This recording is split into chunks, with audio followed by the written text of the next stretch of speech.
पावन मंगल प्रसंग है। सभी लोग माँ जिनवाणी को श्रवण करने के लिए यहाँ बैठे हैं और इस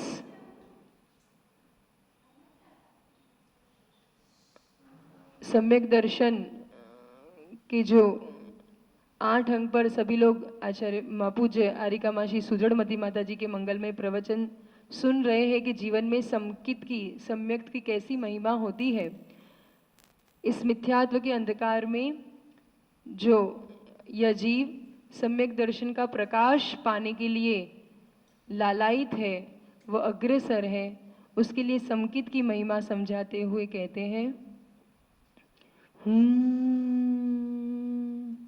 समकित से कब निज आत्म का, समकित से कब निज आत्म का श्रृंगार करोगे, संयम की तरणी ले कब भव जल पार करोगे, सुन चेतन ज्ञानी क्यों बात न मानी, सुन चेतन ज्ञानी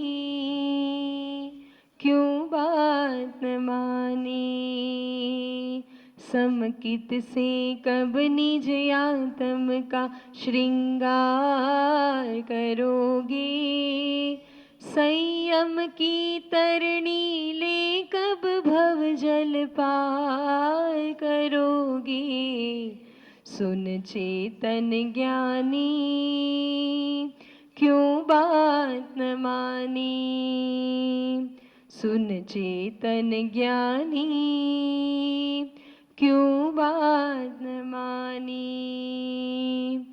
आया कहाँ से जाना तुमको कितनी दूर है, सोचा नहीं विषयों में तू क्यों ऐसा चूर है, आया कहाँ से जाना तुझको कितनी दूर है, सोचा नहीं विषयों में तू क्यों ऐसा चूर है, जप तप बिन नर भव की घड़िया, जप तप बन नर भव की घड़िया बेकार करोगी, संयम की तरणी ले कब भव जल पार करोगे, सुन चेतन ज्ञानी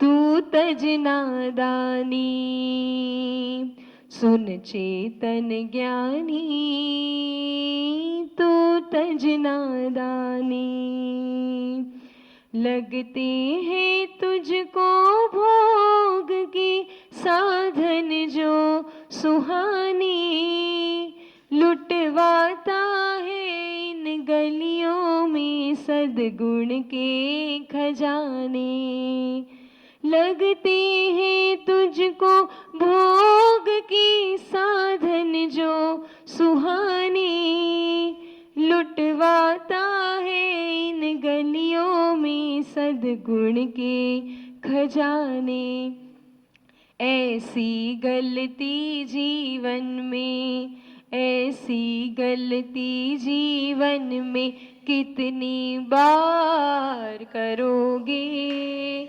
संयम की तरणी ले कब भव जल पार करोगे, सुन चेतन ज्ञानी क्यों बात न मानी, सुन चेतन ज्ञानी क्यों बात न मानी, कल्याण यदि चाहो तो आत्मा को जान लो, अपने का और पराये का अंतर पहचान लो, कल्याण यदि चाहो तो आत्मा को जान लो, अपने का और पराये का अंतर पहचान लो, जड़ कर्मों की बोलो कब तक, जड़ कर्मों की बोलो कब तक दरकार करोगे, नर भव तन की घड़िया कब तक बेकार करोगे। सुन चेतन ज्ञानी तू तज नादानी, कहते हैं ज्ञानी तू तज नादानी। हो समकित से कब निज आत्म का, समकित से कब निज आत्म का श्रृंगार करोगे। संयम की तरणी ले कब भव जल पार करोगे। सोचे तन ज्ञानी क्यों बात न मानी, सुन चेतन ज्ञानी तू तज नादानी। ऐसे आचार्य भगवान हम सभी के लिए उपदेश दे रहे हैं कि इस जो अध्यात्म का जो सार है, जो समय का सार है, वह एकमात्र रत्नत्रय रूपी धर्म ही है। मात्र सम्यक दर्शन की चर्चा करते रहने से जीवन में सुख शांति का अनुभव नहीं होता है और सम्यक दर्शन पर भी अटक गए, क्योंकि हमारा धर्म रत्नत्रय रूपी मतलब सम्यक दर्शन, ज्ञान और चारित्र, इन तीनों की एकता से मोक्ष मार्ग बनता है। और ये मोक्ष मार्ग पर चलने के लिए आचार्य भगवान हम सभी के लिए प्रेरणा दे रहे हैं। और अब हम चलते हैं आरिका श्री सुदृढ़मती माता जी के चरणों में निवेदन करते हैं कि वह हमें ये रत्नत्रय रूपी जो पूर्ण धर्म है उसका समुच्च सार बताते हुए हमारे जीवन में सुख, शांति और वह आनंद का जो अनुभव है वो प्रति क्षण कैसे हम अनुभव कर सके, ऐसी भावना के साथ अपन चलते हैं। सभी लोग आप सभी की ओर से निवेदन करते हैं। श्री वर्धमानाय निर्धूत कलिलात्मने सालोकानां त्रिलोकानां यद्विद्यादर्पणायते दर्शनं यस्य वैराग्य वर्धकमगनाशकं प्रशान्तिदायकं चाहं वंदे सुनील सागरम। जय बोलो देवादिदेव 1008 श्री आदिनाथ भगवान की, वर्तमान शासन नायक महावीर भगवान की, कुंद कुंद आचार्य भगवंत की, आचार्य श्री आदि सागर जी, महावीर कीर्ति जी, विमल सागर जी महाराज की, युग श्रेष्ठ तपस्वी सम्राट आचार्य सन्मति सागर जी महाराज की, चर्या चक्रवर्ती अध्यात्म योगी ममप्राण गुरु श्रेष्ठ आचार्य भगवान सुनील सागर जी गुरुदेव की, आरिका माँ प्रशांतमती माता जी की।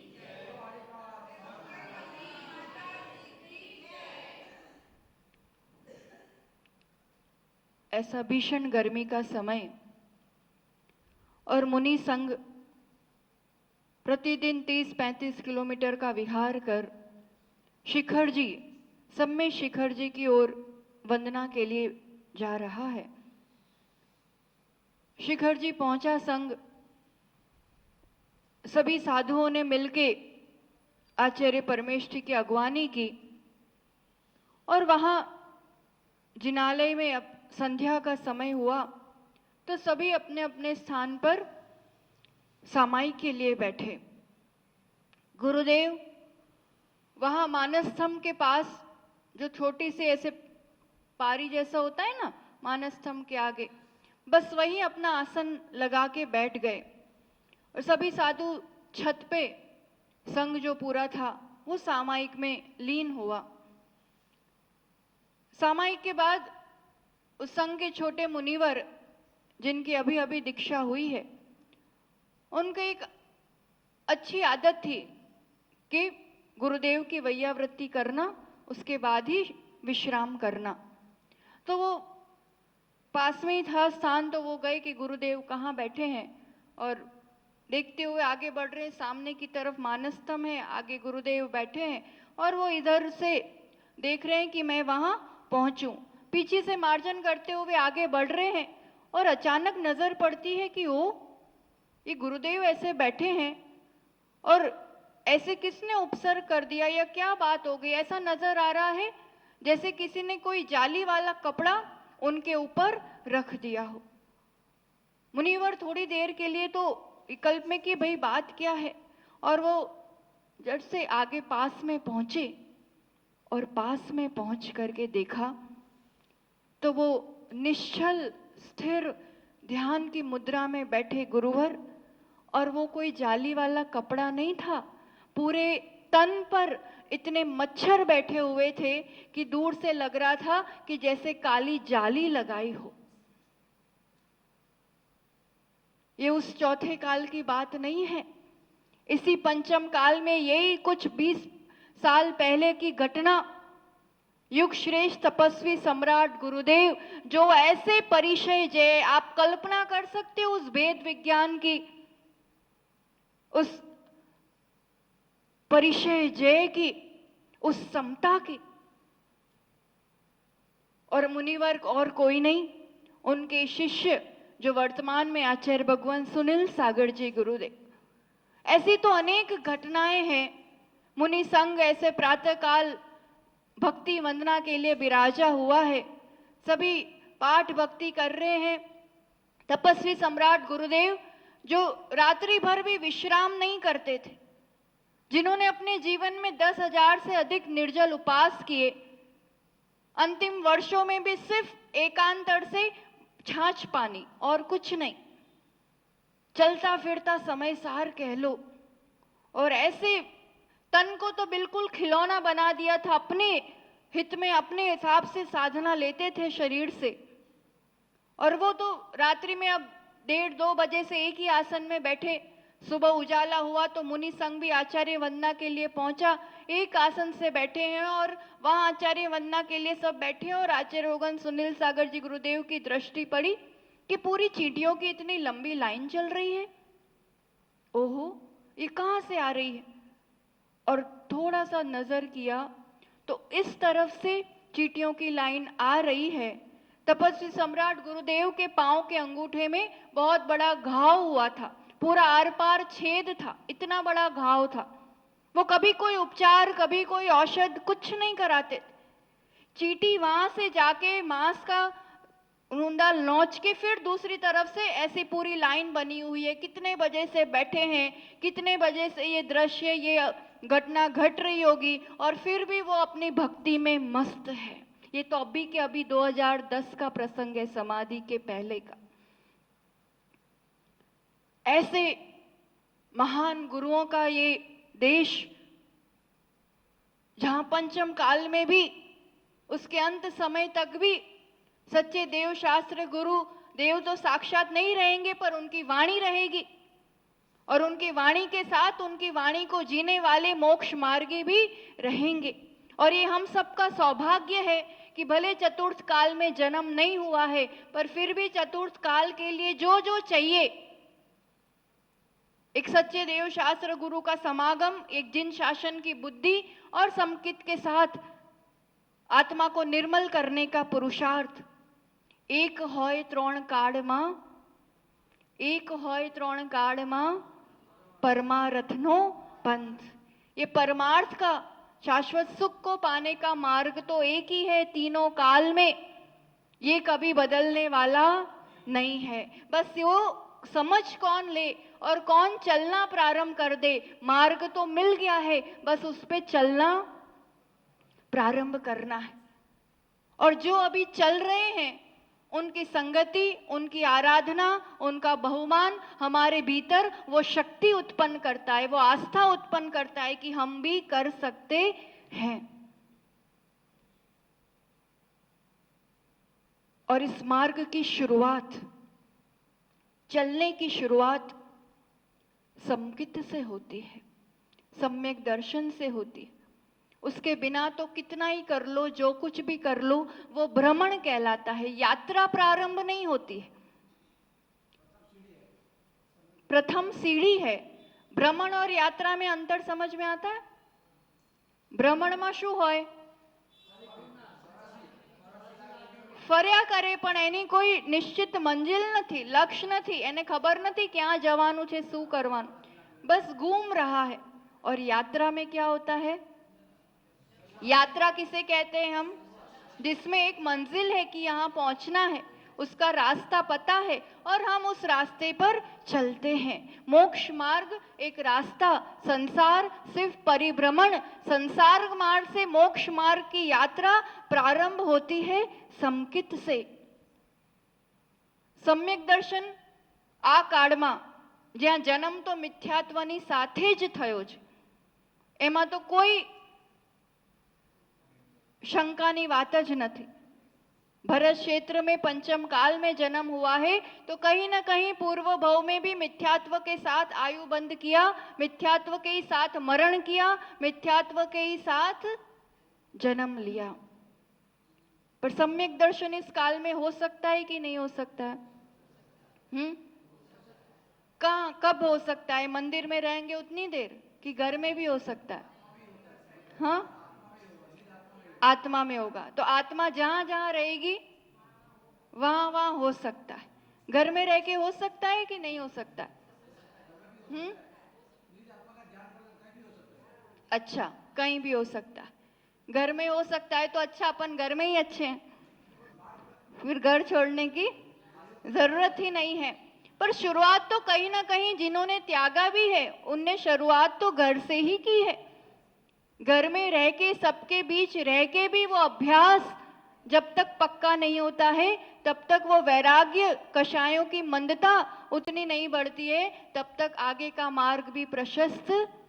हम जब छोड़ेंगे तब होगा, जब आगे समय अनुकूल आएगा तब होगा, नहीं। जहां है वहीं से, वहीं पर सबके बीच रह के ही करना। सम्यक दर्शन होने का प्रमाण पत्र क्या है कि આપણે सम्यक दृष्टि છીએ?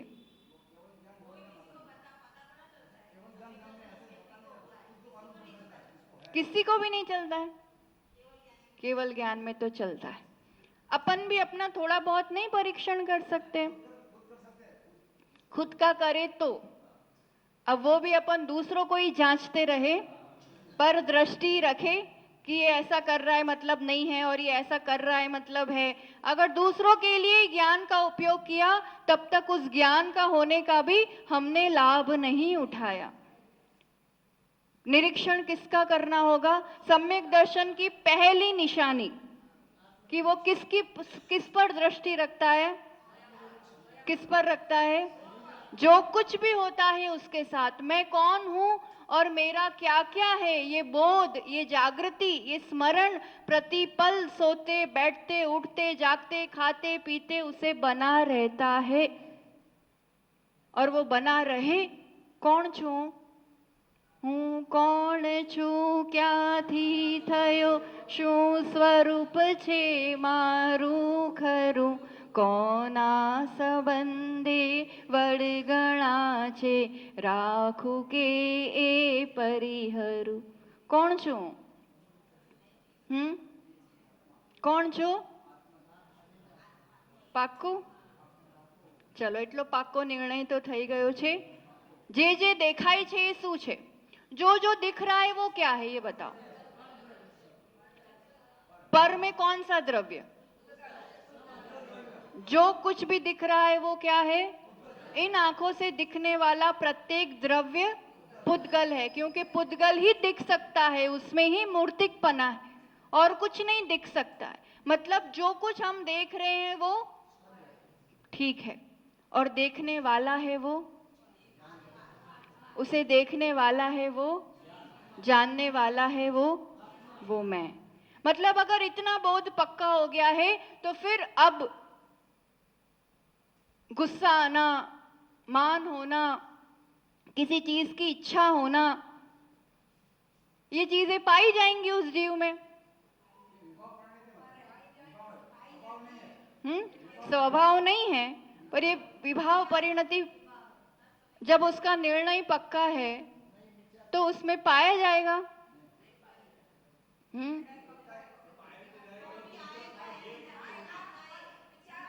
गुस्सो आवे छे? यहाँ कह रहे हैं कि गुस्सा आता है। अब हाँ, व्यवहार से चलता है। व्यवहार से जब तक चलता है तो व्यवहार से सम्यक दृष्टि कहलाएगा, वो निश्चय से ही कहलाएगा फिर। हाँ, समझो, प्रशमता बहुत बड़ा गुण है और व्यवहार में ही प्रशमता आती है, तब तो कदाचित निश्चय से संकित है। प्रशमता, कषायों की मंदता, बात बात में उबलना, बात बात में इच्छाएं करना, ये एक विरला होता है, एक अलग होता है। सम्यक दृष्टि जीव सबके बीच रह करके भी यूनिक होता है। उसकी मान्यताएं, रुचि, उसकी दृष्टि बदल गई है। गुस्सा आता है, कहां से आता है? बंद कर दो दरवाजा। कहां से आता है? कहां से आता है? पहले तो सम्यक दृष्टि जीव का वो वाक्य, वो स्टेटमेंट ही अलग होता है। गुस्सा आता है, किस किस को आता है? सबको आता है। मतलब हम भी कर सकते। आता नहीं है, गुस्सा मैं करता हूं। खुद की जिम्मेदारी लेनी होगी, भले विभाव परिणाम है पर मैं करता हूं। आता नहीं है, आता है मतलब जैसे कोई छूट, ऐसे अपने हाथ में नहीं हो, ऐसा लगता है। करता हूं, कब करता हूं? तो मतलब दुनिया अपने अनुकूल चलनी चाहिए तो गुस्सा नहीं आएगा। अब दुनिया मेरे अनुकूल चलनी चाहिए, ये सम्यक है कि मिथ्यात्व है? सब लोग, दुनिया सब मेरे अनुसार चलेगा, ये सम्यक है कि मिथ्यात्व है? और जिनसे चाह रहे हैं वो स्व है कि परद्रव्य है? परद्रव्य को देखना और परद्रव्य को अपने हिसाब से चलाने की आशा रखना, और वो नहीं चले तो यहां आकुलता होना, विचलित होना। अब बताओ ये सम्यक है कि मिथ्यात्व है? खुद से ही खुद का परीक्षण करो। प्रशम भाव, कषायों की मंदता, मैं कौन और मेरा क्या? आपने कह दिया मैं आत्मा हूं, घर कौन सा है अपना? मेरा क्या क्या है बताओ? आपसे पूछा जाए मेरा क्या क्या है तो क्या कहोगे? लिस्ट में क्या क्या आएगा? कपड़ा तुम्हारा नहीं? कुर्सी तुम्हारी नहीं? घर, परिवार सब आएगा। तवे छे कि नहीं ये तो खबर पड़े। एक परमाणु मात्र भी मेरा नहीं है। और अभी बात आएगी कि मेरा क्या क्या है, जरा प्रॉपर्टी निकालो, जरा संपत्ति दिखाओ, जरा गहने दिखाओ, लॉकर में क्या कितनी साड़ियां, तो फिर मेरा मेरा नहीं होगा।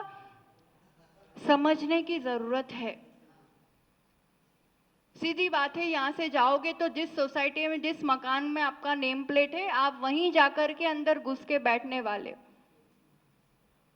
एक व्यवहार निभाने के लिए आप धर्मशाला में जाते हो, एक कुछ नंबर का रूम आपको मिला, आप उतने दिन तक उस रूम में ही व्यवहार रखोगे कि आना, सामान रखना, सोना, फिर जाके लॉक करके जाना। और जब काम हो गया, धर्मशाला छोड़ रहे हैं, यहाँ आ रहे हैं, तो दुख होता है कि ओ केम आ रूम छोड़वो पड़े छे, दुख होता है। और ये घर को कुछ हो जाए, अभी थोड़ा सा भी, बच्चा एक पेंट ही उखाड़ दे तो कुछ होता है भीतर? मतलब अभी कुछ फर्क समझ में आ रहा है? वही व्यक्ति है, ये छोड़ते हुए उसे दुख नहीं हो रहा और ये छोड़ते हुए दुख हो रहा है। व्यक्ति वही का वही है, तो फर्क कहां पड़ रहा है? मेरे पने का फर्क है, मानसिकता का फर्क है, मान्यता का फर्क है। या पता ही है कि ये थोड़े दिन के लिए मेरा है तो छोड़ने में देर नहीं लगती है, दुख नहीं होता है, तो यही चीज यहां मानना है। सारा खेल मान्यताओं का है, धारणाओं का है। सम्यक यानी सम्यक धारणाएं, और वो धारणाएं प्रतिपल हर जगह लगाना होता। पंडित जी आए आपके यहाँ उपदेश देने के लिए, आपने अपने घर निमंत्रित किया कि हमारे यहाँ भोजन को पधारना, ठीक है। अब वो आपके यहाँ आएंगे तो आप अच्छे से ही स्वागत करोगे, बिठाओगे, है कि नहीं? अब भोजन परोसा, मेहमान आते हैं तो लगता है अपन अच्छे चांदी वांदी की थाली में और ऐसे, और अच्छे से सब भोजन परोसा। कोई बड़े मेहमान आते हैं तो भी करते हैं। फिर आप कहोगे पंडित जी कुछ भी बात हो बताना, अपना ही घर समझना, बिल्कुल चिंता नहीं करना, कहेंगे अपन? ऐसा कह सकते हैं? कह सकते हैं। बिल्कुल सब चीज अपनी समझना, कोई विकल्प नहीं करना। अब आपने पंडित जी को ऐसा कह दिया कि सब अपना समझना, और वो थाली लोटा चांदी का सब उठा के अपने बैग में धर के ले जाए, तो क्या कहोगे आप? हंसी क्यों आ रही है आपको? आपने क्या कहा उनको? अपना ही समझना। अब वो कहे घर कराओ मेरे नाम, तो फिर क्या मतलब है? इसके कहने के पीछे क्या मतलब है वो भी जानते हैं, आप भी जानते हो। व्यवहार में कहा जाता है पर ऐसा मानना, बस ये है संकित। व्यवहार में ये पति है, ये पुत्र है, ये सास है, ये मकान है, ये चीजें हैं व्यवहार में, क्योंकि व्यवहार मुझे उसमें माँ अनुरूप बेटे के प्रति निभाना है। इन्हीं को पति मानूंगी तो इन्हीं के साथ संबंध रखूंगी, अन्य के साथ नहीं। वो व्यवहार निभाने के लिए, कर्तव्य निभाने के लिए कहने में आता है कि ये मेरे, पर मानने में तब समझना कि संकित पक्का है। मिथ्या दृष्टि क्या? मूढ़ता से वो चीज मानता भी यही मेरा है, यही जीवन होता है, इन्हीं से सब कुछ है, इन्हीं को ऐसा चलना चाहिए। अपेक्षाएं, शिकायत, ये सब कब होता है? जब उन्हें अपना मेरा माना होता है। जब मानने में नहीं होता है, ये संयोग है कुछ दिनों का, और संयोग मान के फिर जब कर्तव्य किए जाते हैं तो फिर ज्यादा गिला शिकवा, अपेक्षाएं, यानी आऊ करूँ जो ये, वो आम करूँ जो ये, आने आम करूँ जो ये सब फिर नहीं होता है। तपस्वी सम्राट गुरुदेव से आचार्य भगवान ने पूछ लिया, आप इतने घंटों से ऐसे बैठे हो, आपको कुछ नहीं हो रहा था, आप कैसे ऐसे बैठे हो एकदम निराकुल सहज? आचार्य श्री कहते हैं, चींटियां उसका काम कर रही है, मैं अपना काम कर रहा हूं। अपना काम क्या है? क्या है अपना काम? वाह, ये पता होना भी बहुत बड़ी बात। अपना काम क्या है? ज्ञाता दृष्टा। आत्मा का काम सिर्फ जानना देखना है। हम जानते हैं पर जानने के बाद दिमाग एक्स्ट्रा लगा देते, जानने के बाद जजमेंट करते हैं कि ये सही है या गलत, ये करना चाहिए नहीं करना चाहिए। और ऐसा नहीं कि जिनसे मतलब है या लेना देना है, कहीं भी या चलते फिरते रास्ते में भी जाएंगे, कोई लेना नहीं देना नहीं, तो भी जजमेंट, ये ऐसी गाड़ी, ये ऐसा मकान, इसको ऐसा करना चाहिए, ऐसा पड़ा है, गवर्नमेंट ऐसी है। पूरा दिन क्या चलता है? क्या चलता है? जजमेंट करना, कमेंट करना। उतनी देर जहां किसी से लेना देना नहीं है, तब तो ज्ञाता दृष्टा भाव की प्रैक्टिस करो। फिर अति राग है वहां पर फिर अभ्यास हो पाएगा। पहले अनुकूल स्थानों में जहां भी ज्यादा पता है कि मुझे सहज एक यहां से वहां तक जाना है, कभी कुछ नहीं करना है, वहां तो कर सकते हैं। पृथकता का अनुभव करना है। आपका जो नाम है, आपका, हमें अपने नाम से बहुत ज्यादा अटैचमेंट होती है। कोई कुछ बात भी कर रहा हो, मारी बात करे छे, शू कहे छे, शू करे छे, होता है मेरा नाम कहीं आया कि नहीं आया। वैसा मेरी अपनी पहचान मेरे नाम से, मेरे पद से, और उससे बहुत अटैचमेंट होती। सुबह स्नान कौन करता है? शरीर की आत्मा। भोजन कौन करेगा अभी जाके? हैं? कौन कर से? एसी कोने જોઈએ? शरीर ने कि आत्मा ने? एसी कोने જોઈએ? गर्मी कोने लागे? गर्मी कोने लागे? पड़ोसी का ध्यान रखने के लिए पाप नहीं किया जाता है। आत्मा का तो अहित हो रहा है। बनिया तो प्रॉफिट देखेगा, आत्मा का अपनी दुकान का अहित करके पड़ोसी का भला करोगे? इतने तो ज्ञानी, इतने तो उदार नहीं है अपन। पड़ोसी का ध्यान इस रूप से रखना कि मेरे घर का नुकसान नहीं हो। भोजन कर रहे हैं, करना पड़ेगा, ठीक है, शरीर माध्यम है चलाने के लिए, फिर अभक्ष नहीं जाएगा पेट में, फिर एक टाइम नहीं भी मिले तो चल जाएगा। भोजन करते, नहाते, कुछ भी कार्य करते, चलते अपने आप से, जैसे अपना नाम लो, जैसे हम कहे सुदृढ़मती माता जी बोल रही है, सुदृढ़मती माता जी चल रही है, તમારું નામ જે भी હોય, मान लो कुछ भी नाम, एक नाम बोलो। पारस जी, ठीक है, पारस जी नहा रहे हैं, पारस जी खा रहे हैं, पारस जी अब सोने जा रहे हैं। अगर आप इस रूप से बोलो अपने आप को, क्या फीलिंग आती है? क्या फीलिंग आती है? अपन कभी भी किसी का नाम बोल के करते हैं, मतलब वो मुझसे अलग है, ऐसा नहीं होता है? ये दादी जा रही है तो दादी अलग है जो जा रही है, समझ में आ रहा है? अपन अपने आप को ही नाम देके ऐसा कह के कुछ भी कहा करो। आप एक बार एक्सपीरियंस करना पूरे दिन ऐसा करने का, याद रख के सजगता पूर्वक। आपको अपने आप से, मतलब ये बोलने वाला, ये जिसे कहा जा रहा है वो अलग है, और उसको जानने वाला मैं अलग हूं। वो अपने आप, वो पृथकता का, अब मैं ही खा रहा हूं, मैं ही कर रहा हूं, मैं ही वो कर रहा हूं, तो वो तो पूरा इन्वॉल्व मैं में हो गया, उन क्रिया में हो गया। और ये खा रहा है तो ये खा रहा है और मैं जान रहा हूं, मैं देख रहा हूं। उठते बैठते ऐसा थोड़ा थोड़ा अभ्यास, अनुकूल परिस्थितियों में थोड़ा थोड़ा ज्ञाता दृष्टा भाव का अभ्यास, और फिर कदाचित कुछ बहुत विपरीत कर्म उदय या वैसा आ जाए तब भी, क्योंकि अति विपरीतपना भी आए तो भी संक्लेश, क्योंकि मान लो सीता के साथ ये जो कुछ भी मेरा मेरा माना है ना अपन ने, पहले तो ये पक्का निर्णय कि ये असद्भुत व्यवहार नहीं से मेरा है। किससे मेरा है? असद्भुत आत्मा की सत्ता में, व्यवहार से, कहने में, इतना पक्का हो गया। अब वो मेरा कुछ कहीं दूर चला जाए, मेरा कुछ कहीं छीन जाए, जिसे जिसे मैं मेरा कह रही हूं उसमें कुछ ऊंचा नीचा हो जाए, तो यहां अंदर ऊंचा नीचा हो जरूरी है? जरूरी है? तब तो प्रशम भाव आ गया। प्रशम भाव आ गया कि नहीं? क्योंकि बाहर जो कुछ होता है उसे स्वीकार नहीं कर पाते, तब तो भीतर कुछ कुछ होता है। अब बाहर जो कुछ हो रहा है वो मेरा है ही नहीं, जिसमें वो जो भी हो रहा है उससे मेरी आत्मा का कुछ गड़बड़ नहीं हो रहा है। उल्टा अकुलता करके मैं अपने परिणामों का नुकसान, व्यवहार से भी परिणामों का नुकसान तो आत्मा का हो रहा है, कर्मबंध आत्मा के हो रहे हैं, संसार आत्मा का बढ़ रहा है। सिर्फ व्यवहार का कह के हम निश्चय से तो हम जानते हैं, तो फिर नुकसान किसका हो रहा है? इस आत्मा का ही हो रहा है। तो ऐसा क्रोध, ऐसा मान, अब मैं कौन हूं पता है तो पुष्टि किसकी करना? लोभ किसके लिए करना? मायाचारी किसके लिए करना? मायाचारी से इमेज अच्छी हो जाएगी, मायाचारी से कुछ पैसा मिल जाएगा, नुकसान किसका हो रहा है? कषायों की मंदता, एक प्रशमता सम्यक दृष्टि जीवन में एक चेहरे पे झलकती ही झलकती, संवेग भाव होता है। સંસારમાં સુખ છે? ક્યાં છે? ક્યારે મળવાનું છે?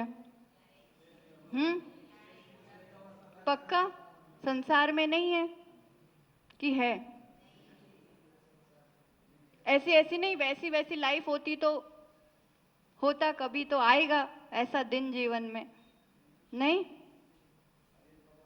संसार में सुख नहीं है किसी भी अवस्था में। संसार के पदार्थों में या संसार के कोई स्थान में सुख नहीं है। सुख मेरा अपना स्वभाव, मेरे में, मुझ में ही है।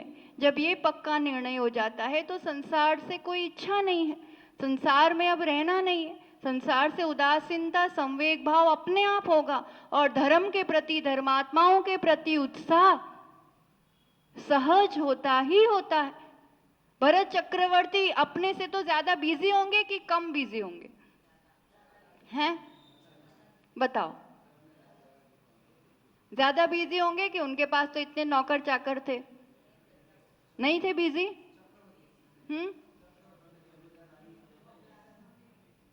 एक घर में एक एक एक एक सब पाल के रखें तो इतने उलझे रहते हैं। उलझने के लिए तो उनके पास बहुत सारे थे, पर फिर भी सुबह उठ के सबसे पहले क्या याद आता है? जिन मंदिर जाना है, अभिषेक करना है, समय हुआ है महल के बाहर पड़गाहन करना है, भरतेश वैभव पड़ा हो, उसकी शुरुआत ही उस प्रसंग से होती है कि भरत चक्रवर्ती षटखंडाधिपति, उनके आंखों में अश्रुधारा है। उनको रोने की क्या जरूरत पड़ी? क्या कमी पड़ गई? पड़गाहन के लिए खड़ा हूं, अभी तक कोई हस्तस्य भूषणम दानम, मेरे हाथों की शोभा दान से है। अभी तक आज के दिन इस हाथों ने दान नहीं दिया है, उसके लिए विकल्प हो रहा है। कुछ भी काम सामायिक का समय है तो सामायिक करना। तो फिर क्या पत्नियों के प्रति, बच्चों के प्रति, प्रजा के प्रति अपना कर्तव्य नहीं किया? नहीं किया। वो सब रोती रहती होंगी रानियां, तो किया कि नहीं किया? रूप बदलने वाली बात नहीं है, समकित की बात है कि सबके बीच रहते हुए, सब कर्तव्य करते हुए भी अपने किस समय पर कैसे क्या करना, हम बातों को खींचते नहीं हैं। प्राग भाव, प्रध्वंसा भाव, इन सब का बोध रहता है। हम तो सामायिक करने भी बैठे, आने आओ कही दीदू, तो उसने ऐसा बोल दिया, मैंने तो ऐसा कुछ नहीं है, यही चलेगा, होता रहता है। हुआ था कब, और अब प्राग भाव है उसका, इस वर्तमान पर्याय में उसका अभाव है, पर हम उसी को लेके बैठे रहते हैं। फिर कैसे समता होगी, कैसे सामायिक होगी? घर में रह के भी जब इन सब का बोझ रखते हुए और एक तत्परता, कब मंदिर जाऊं, कब मुनियों का समागम मिले, कब मैं पड़गाहन करूं, सम्यक दृष्टि जीव की ये धर्म के प्रति उत्साह, तत्परता दिखता ही दिखता है। आस्था पक्की है, किसी भी परिस्थिति में वो दूसरों को दोष नहीं देता है अपने जीवन के लिए। राम ने सीता के साथ बहुत गलत किया, सही है या गलत है ये वाक्य? राम ने सीता के साथ बहुत गलत किया, ये राम ने सही है कि गलत है, बताओ? हैं? सीता ने ये सोचा कि राम ने मेरे साथ इतना अन्याय किया, इतना गलत किया? सोचना नहीं चाहिए ऐसा। दिख नहीं रहा है एकदम खुली आंखों से कि राम ने ऐसी अवस्था में जंगल में छोड़ दिया? को प्यास की वेदना का एहसास है? यहाँ जो बैठे हैं अपन को तो जब आए तब गुटक लेते हैं, तो कहाँ एहसास होने वाला है? दिन हो कि रात हो, कहीं निकले हो, है एहसास प्यास की वेदना का? कभी कभी बन जाता है। प्यासे व्यक्ति पानी की तलाश में, दोनों एक स्थान पे पहुंचे, सामने एक गैस पे एक बड़ा भगोना रखा हुआ है। एक व्यक्ति था, पहला व्यक्ति, उसको बचपन से सिखाया गया था और उसकी पक्की धारणा थी पानी का स्वभाव शीतल होता है। सही है कि गलत है? सही है। पानी का स्वभाव कैसा होता है? शीतल होता है। तो उसने यही पक्का था कि पानी का स्वभाव शीतल होता है। सामने गया, भगोने में से ग्लास भरा और सीधा पी लिया। क्या होगा? है? उकलता उबलता पानी था, क्या होगा उसका? मुंह जल जाएगा। प्यास बुझी? नहीं बुझी। दूसरा व्यक्ति था, वो सामने देख रहा है, ओ इतना उबलता पानी, इतना उबलता पानी, कैसे पीऊं, कैसे पीऊं? तो उसने भी पानी नहीं पिया, उसकी प्यास बुझी। अब क्या करने की जरूरत है, बताओ? दोनों एक एक तरह की धारणा में चिपके हुए हैं, तो उसकी प्यास बुझने वाली, दोनों ज्ञान एक साथ जरूरी है। अभी वर्तमान पर्याय क्या है? व्यवहार से पानी कैसा है? अभी अग्नि के संयोग से, पर रियल में उसका स्वभाव कैसा है? निश्चय से शीतल। अब ये दोनों ज्ञान एक साथ जब इकट्ठे होते हैं, तब अभी जैसा है तो वैसा का वैसा भी नहीं ले सकते। थोड़ी देर अलग कर दिया गैस से, उस अग्नि से, 10-15 मिनट भी इंतजार कर लेगा, पर उसको पक्का है कि नहीं अपने आप वो शीतल हो जाएगा, तो फिर वो पानी पिएगा। तो समझ में आ रहा है क्या कहना चाह रहे हैं? व्यवहार नए और निश्चय नए, दोनों ज्ञान को एक साथ, अभी वर्तमान स्थिति कर्म सहित है, मैं शुद्ध आत्मा हूं, ये सच है, पर अभी के अभी नहीं हूं। अभी ऐसे मान लेंगे तो पुरुषार्थ, मोक्ष मार्ग, सब चीज जीरो हो जाएगी। पर सिर्फ वर्तमान पर्याय बुद्धि से चलेंगे कि मैं तो पति, मैं पिता, मैं मनुष्य और मैं ये, तो उसको बोध ही नहीं है कि ऐसा भी कोई स्वरूप इस आत्मा का, तो भी नहीं कल्याण हो पाएगा। कोई भी एक ही तरह की धारणा से वर्तमान में कर्म सहित कषाय सहित अवस्था में हूं, पर इसी आत्मा का स्वभाव क्षमा, मार्दव, आर्जव, सुख, शांति, प्रेम रूप है। जब दोनों नए एक साथ लेकर के चलते हैं तो अभी तक के संसार के दुखों की, इसलिए व्यवहार से दया, अनुकंपा, अहिंसा ये सब पालन करना भी उतना ही जरूरी है। बिना अहिंसा पालन किए कोई मोक्ष, तो व्यवहार से ये भी एक बाउंड्री, एक संकल्प, संयम ये सब भी जरूरी है, जिससे निश्चय में समता आती है, स्व पर कल्याण की भावना आती है। स्व पर उपकार करते हुए फिर हम मोक्ष मार्ग में आगे बढ़ते जाते हैं। तो ये प्रशम, संवेग, आस्था, अनुकंपा ये व्यवहार से जो सम्यक का प्रमाण पत्र है, निश्चय से भी होगा तो ही ये व्यवहार में झलकेगा। और कदाचित कभी कुछ गलती हो जाती है, हो जाएगा, रिएक्ट हो जाएगी कोई बात, तो सम्यक दृष्टि जीव उसे स्वीकार करता है और तुरंत उससे लौटता है। संस्कार अनादि के हैं और ये ज्ञान अभी अभी का है, तो दोनों के बीच थोड़ा संघर्ष तो होगा, पर सम्यक दृष्टि जीव अपनी गलती को स्वीकार के, सुधार के अपने आप में बहुत जल्दी रिटर्न हो जाता है और फिर वापस आगे बढ़ता जाता है।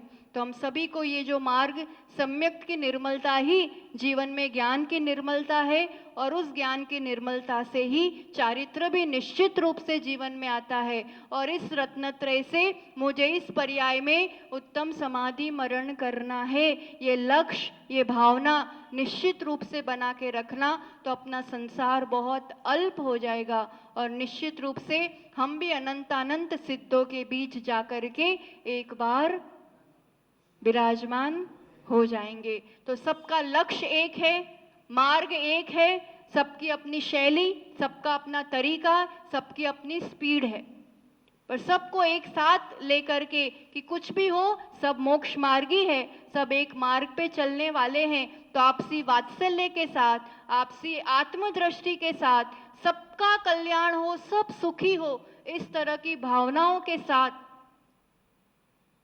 हम सभी एक साथ मिलकर के आगे बढ़े, इसी मंगल भावना के साथ कि सम्यक की निर्मलता के साथ रत्नत्रय की निर्मलता है। गृहस्थी के कीचड़ में रहते हुए भी असद्भुत व्यवहार नए का बोध रखते हुए, प्राग भाव प्रध्वंसा भाव का बोध रखते हुए, निमित्त आधीन दृष्टि को हटाते हुए हम एक ध्रुव चैतन्य की दृष्टि करते हुए अपना कल्याण करें और सबका कल्याण हो, इसी मंगल भावना के साथ। जय बोलो आचार्य योगवंश सुनील सागर जी गुरुदेव की।